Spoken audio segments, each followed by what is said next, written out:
Okay, I'm home. It is like 9 in the morning. I've been up since 6:30. I slept decent considering it feels like I have a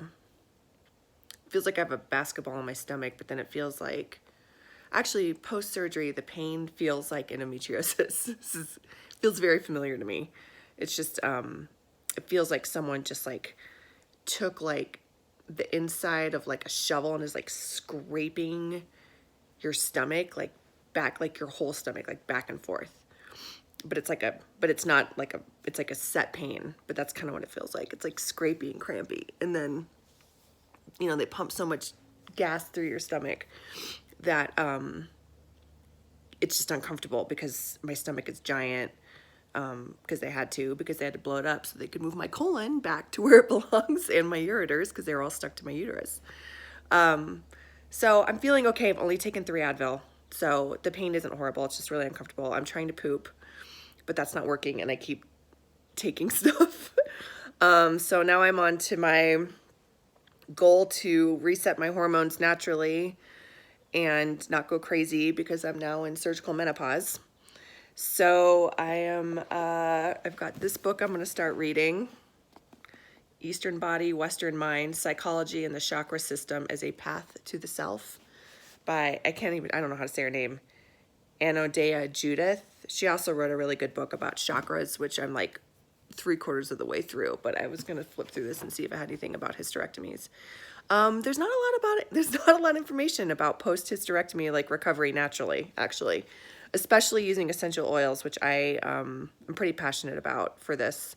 I've been doing a ton of research, but because I know there's a lot of oils that can help like balance your hormones, but I haven't really found anything like specifically for like a full hysterectomy post-surgical, like what do you do to recover?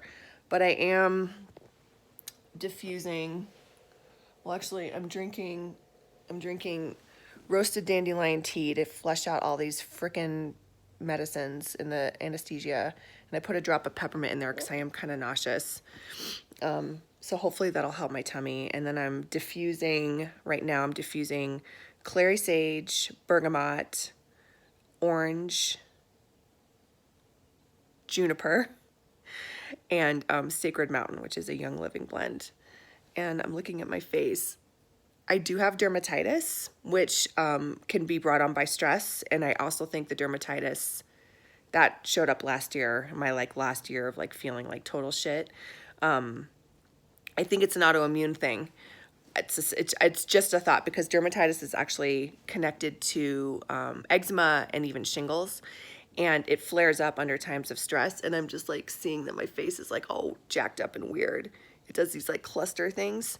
So I'm sure that's a post-surgery thing. I did come home and put on a clay mask yesterday to try to like pull out all the crap that was in my body at the hospital. But I'm going to go put some cortisone on, which I know isn't very natural, but it does help. So I'm obviously like detoxing right now. And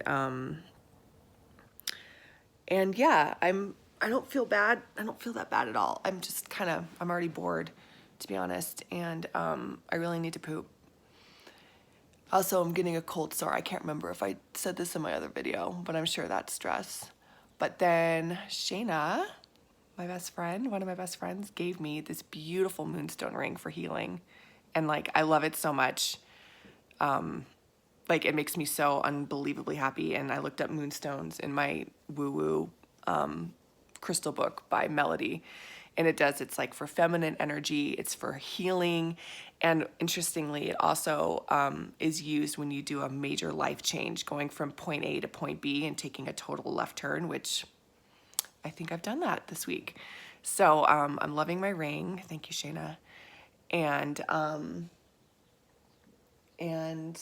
I haven't really eaten anything because I don't feel very good, or at least feel like eating. So I'm just going to sip this tea and do some more research to try to figure out the oils I'm going to use. I'll talk later.